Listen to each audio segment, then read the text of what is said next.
Olá pessoal, bem-vindos à nossa aula de inglês interativo. Hoje é a Lesson 15, lição 15.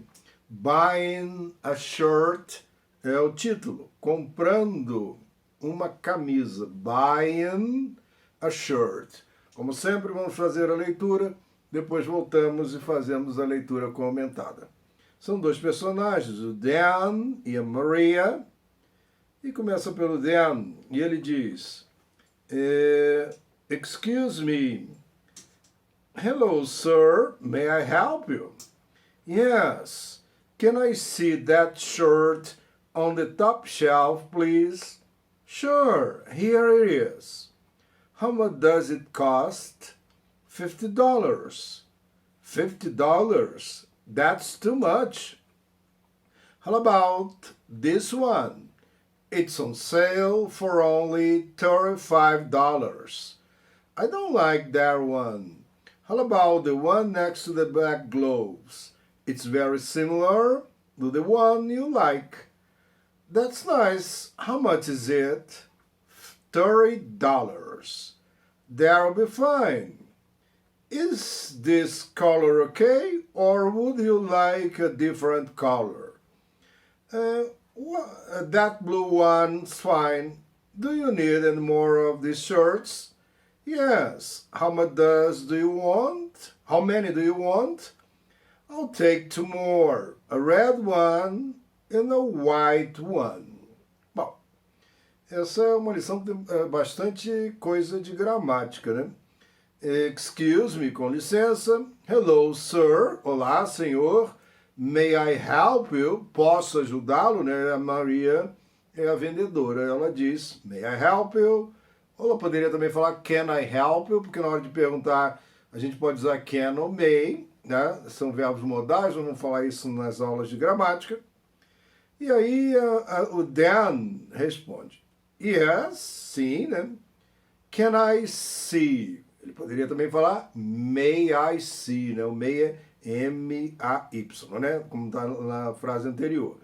Can I see that shirt?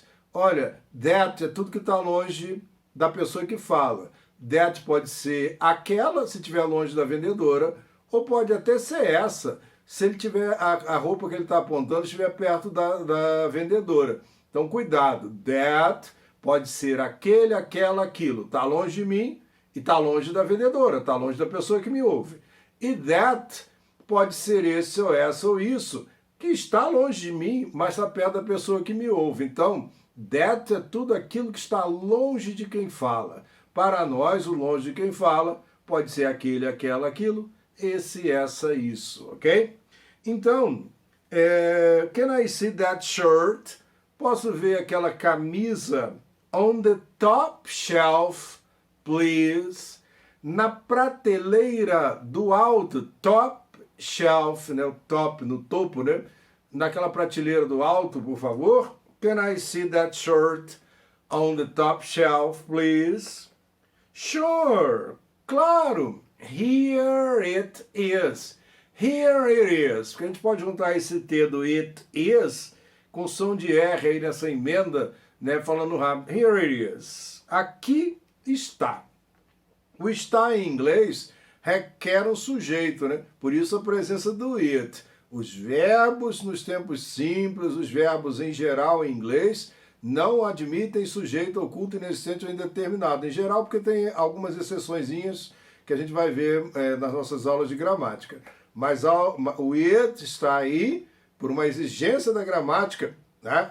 It is. O está em inglês não é is. Está em inglês é it is, ok? E ao emendar na fala, o T vira um som meio R, it is, né? E aí, Dan pergunta, how much does it cost? Quanto custa? Olha que coisa interessante. Na nossa língua, 2 palavras. Quanto custa? Em inglês, 5 palavras. 1, 2, 3, 4, 5. Para perguntar quanto custa. Aí você vai perguntar, vamos destrinchar isso aqui, né? Porque eu não estou entendendo, porque tanta palavra. Bom, primeiro a gente vai ver o how much. How much é quanto. Quanto. O plural de quanto é how many. Nós vamos ver na lição mais adiante o how many. Mas quando eu quero falar quanto é how much. E por que o custa tem 3 palavras? Bom, você que está fazendo as nossas aulas de gramática, você já deve ter observado que uma pergunta, quando se trata de tempos simples, no presente, a pergunta tem que ter um do ou um does, para que vire pergunta. E depois desse do ou does tem que ter um sujeito. E só depois vem o verbo da frase. Reparem que em inglês não basta colocar o verbo para virar uma pergunta e dar entonação. É preciso colocar o sujeito, que é obrigatório, e colocar antes do sujeito o auxiliar, que tem 2 funções.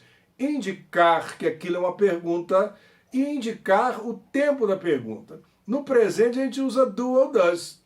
E no passado a gente usa did, no futuro a gente usaria o will, e no condicional a gente usaria o would. No caso aqui, entre do e does, que são auxiliares do presente, por que foi escolhido o does? Porque o does é o auxiliar da terceira pessoa do singular. Ou seja, quando é he, quando é she, quando é it, quando é uma coisa só, uma pessoa só, o sujeito, eu coloco does na frente. Então, does Márcio, does Maria, does it, does he, does she, ok? Então, olha aqui, ó, does antes do it, porque é o auxiliar do presente para it, é does. E olha só, custa. Você lembra que na frase anterior eu falei que a gente bota it, mas nem traduz? Custa. Então esse it não vai ser traduzido. E esse does está aí também sem ser traduzido, indicando que é uma pergunta no presente. Então 2 palavras que estão exercendo uma função aqui, que é para fazer o verbo custa ficar no presente e ser pergunta na terceira pessoa. Por isso, ó, quanto, how much, does it cost? Quanto custa? Imagina que eu quisesse perguntar quanto custa o carro. Eu falaria assim, how much does the car cost? No lugar do it, eu colocaria lá the car, o carro. Né? Quanto custa o carro? How much does the shirt cost? Que é que ele está perguntando aí, quanto custa quem? A camisa, né? Então, how much does the shirt cost? Quanto custa a camisa? Reparem, basta tirar o it e aí a gente transforma em pergunta usando a coisa especificamente falada. Ou seja, tira o it, bota lá the car, the shirt, o que você quer perguntar o preço. Agora, reparem, às vezes é mais de uma coisa que eu quero saber o preço. Se for mais de uma coisa, how much do they cost? O do é o auxiliar que usa com o they. O they é o plural do it. It está no singular, they está no plural, não precisa ser traduzido. Aí eu posso fazer how much do the oranges cost? Quanto custam as laranjas? Repararam? No lugar do they, eu substituo por coisas no plural. No lugar do it, eu substituo por coisas no singular. Quando a coisa está no singular, o auxiliar é does. E quando as coisas estão no plural, logicamente são coisas, eu coloco o do, ok? Então, a pessoa, a Maria, responde $50, $50, $50. Olha lá, tem 2 L's na palavra dólar em inglês, ok?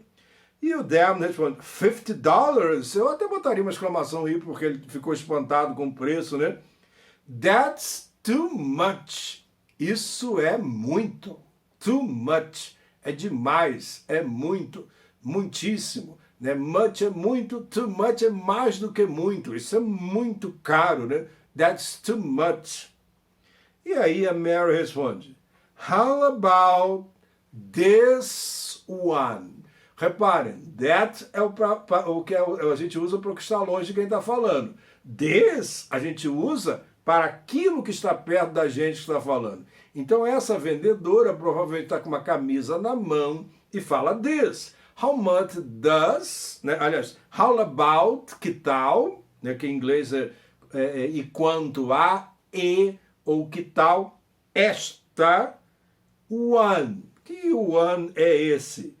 Na cabeça da maioria das pessoas, estudaram um pouco inglês, one significa um. Mas existe um pronome one em inglês. Para que serve um pronome? Pronome é uma palavra que é usada para substituir o nome de alguma coisa ou de alguém que eu não queira dizer, que eu não possa dizer ou que eu não deva dizer. Então eu falo assim, ele está olhando para a gente, ele também, sei lá, eu não quero, eu não posso, eu não devo dizer. Ora, por que usou o one aqui? O one está no lugar da palavra shirt, camisa, que já foi citada anteriormente. Senão toda vez que eu tivesse que falar camisa, eu falaria shirt, shirt, shirt, shirt. Em inglês bota o pronome one. Pronome one não se traduz, ok? Pronome one é uma exigência da língua inglesa. Não tem um pronome equivalente na nossa língua. Nós não somos obrigados a falar quanto custa a camisa. A gente falaria apenas quanto custa. Mas em inglês a gente é obrigado a falar quanto custa a coisa. E aí, já falar da coisa anteriormente, substituo ela por one. E se fosse mais de uma coisa? Se fosse mais de uma coisa, você substituiria pelo pronome ones. É o one com S. Ou seja, existe o numeral one, existe o pronome one e existe o plural do pronome one, que é o ones. Aqui, logicamente, uma única camisa, né? How about this one? Que tal esta? Esta quem? Camisa. It's on sale. Ela está em liquidação. Olha só, quando eu falo que algo está à venda, eu falo for sale.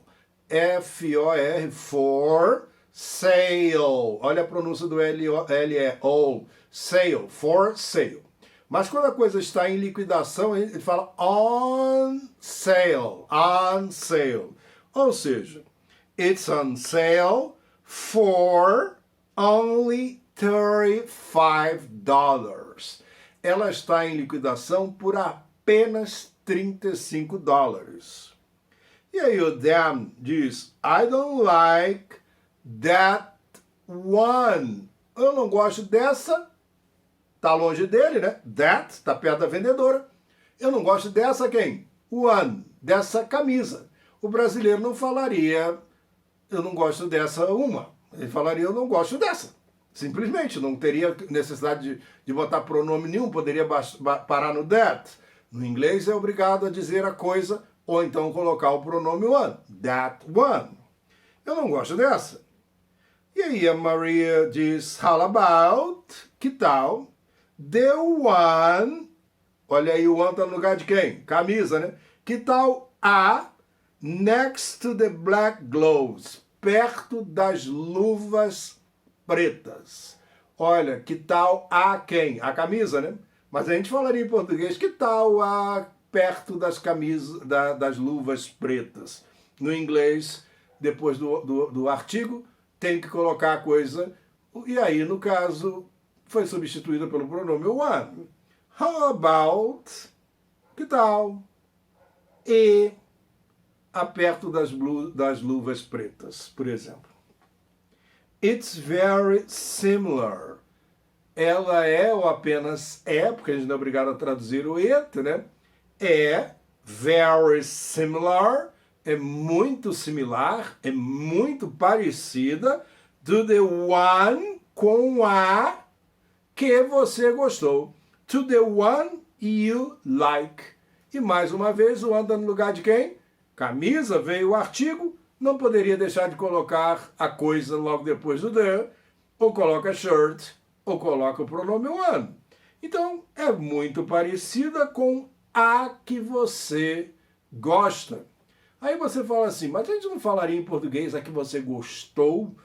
Para nós, nada proibiria de você escrever o verbo aqui no passado.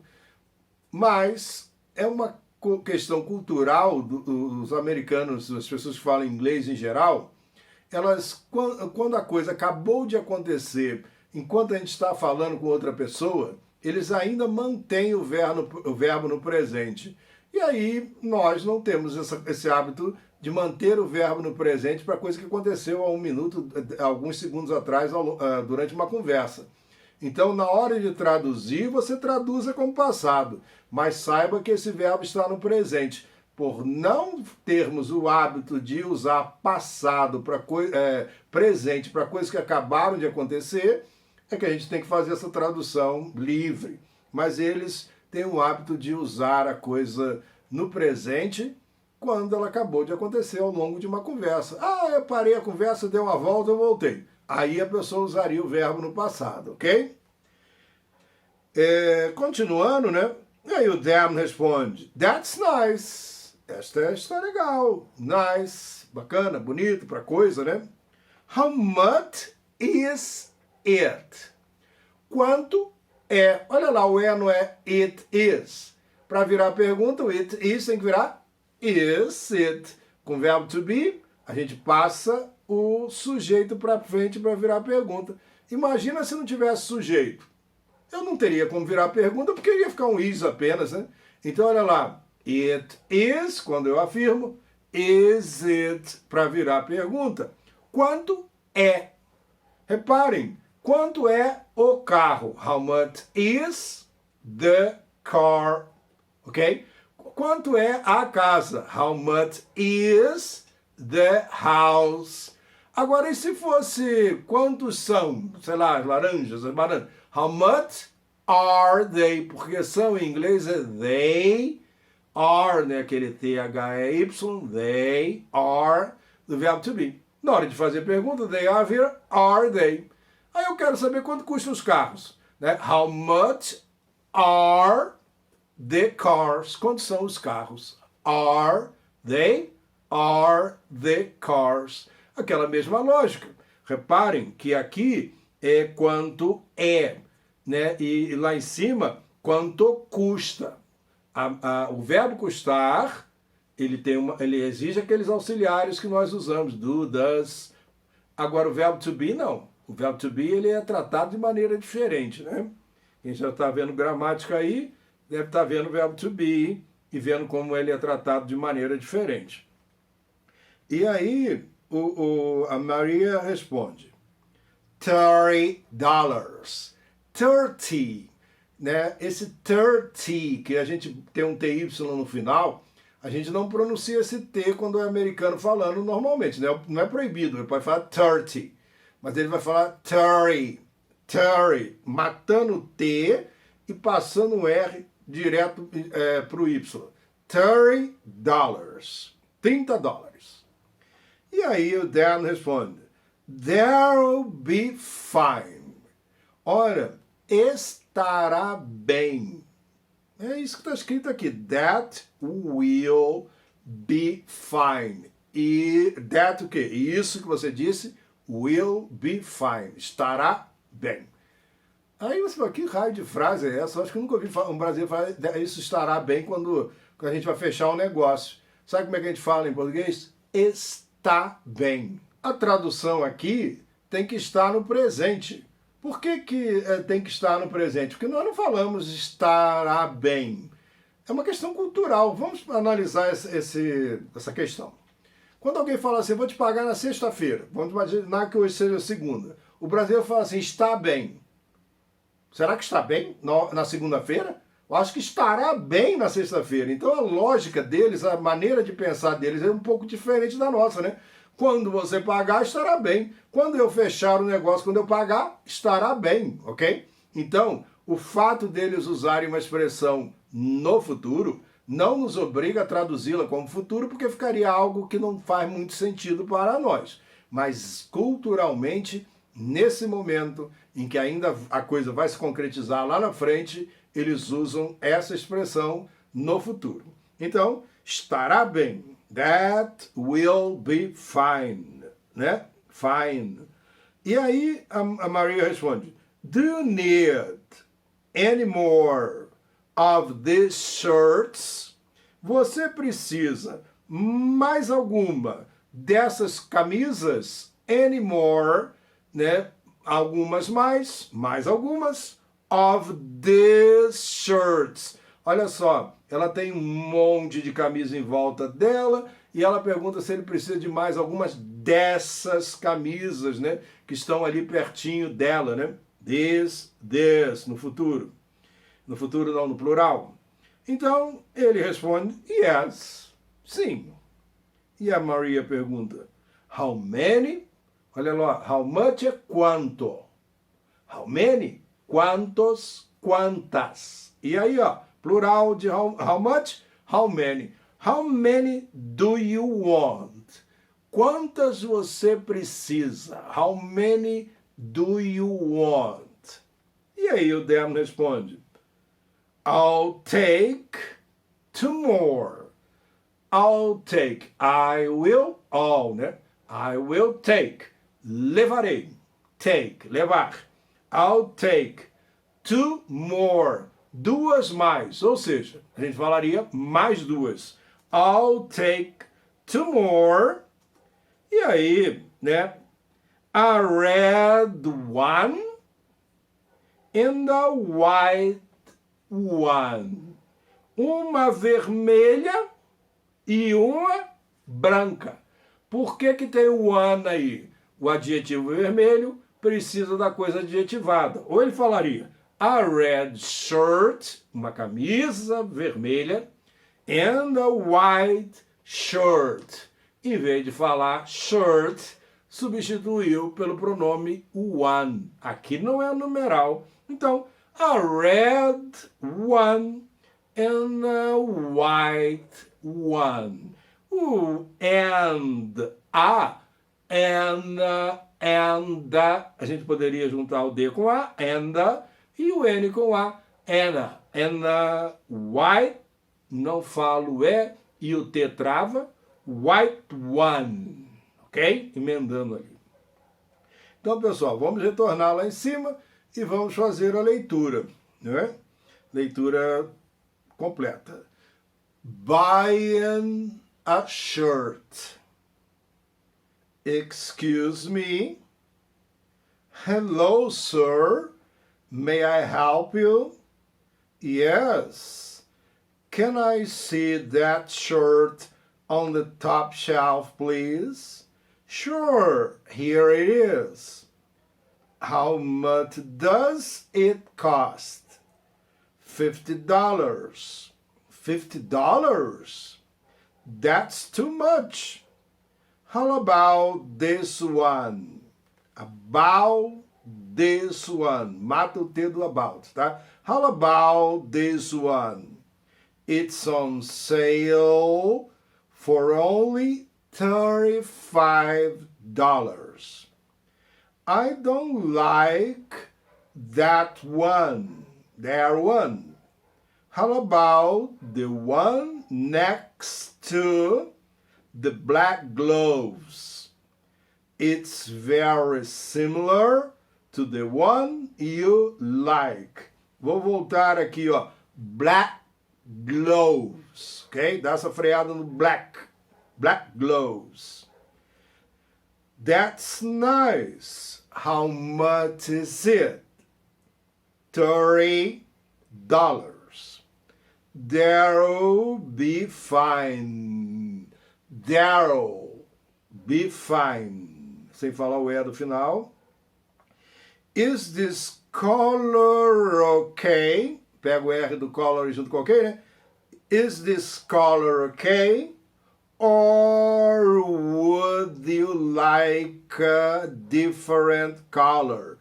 Or, né? Pega o R. Or would you, junto o D com you. Or would you like a, você não vai falar o E, vai juntar com like a different color, né? Is this color okay? Or would you like a different color? E aí that diz, that blue one's fine. Esse apóstrofo S aqui é o is, verbo to be, né? That one is fine. That one's fine. Esta blue one, essa azul, is fine. Eu acho que eu pulei na hora da tradução, eu não traduzi essa frase para vocês. Esta azul que é em camisa, is fine. Do you need any more of these shirts? More of these shirts? Yes. How many do you want? I'll take 2 more. a red one and a white one, ok? Então, pessoal, espero que vocês tenham gostado, né? E aguardo vocês na nossa próxima aula.